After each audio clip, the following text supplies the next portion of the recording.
எல்லா யூதர்களுக்கும் ஆகட்டும், எல்லா யூதர்களுக்கும் அவங்களுடைய விசுவாசம், அவங்களுடைய நம்பிக்கை, அவங்களுடைய கொள்கை, அவங்களுடைய டாக்ட்ரின், உபதேசம் எல்லா யூதருக்கும் தெரியும்.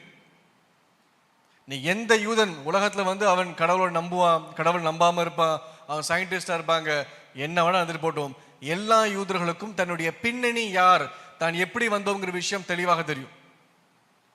இன்னைக்கு கிறிஸ்தவரா இருக்கிற நாம, கிறிஸ்துவை ஏற்றுக்கொண்டு இருக்கிற நாம, எதை நம்புறோங்கிற தெரியாமல் வாழ்றது தான் உண்மையான விஷயமா இருக்கு.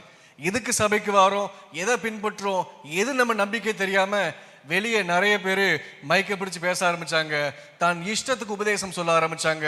ஒருத்தவங்க சொன்னாங்க, பாவம் செஞ்சாலும் பரவாயில்ல, நீ சொர்க்கத்துக்கு போவ, நீ பாவம் சபையில செய்யலான்னு சொல்ல வந்தாங்க. ஆசீர்வாதத்துக்காக தான் கடவுள் வந்தார் சொன்னாங்க. ஒவ்வொருத்தரும் தனக்கு இஷ்டமான ஒரு உபதேசங்களை சொல்ல ஆரம்பிச்சாங்க. அதே மாதிரிதான் 2000 வருஷம்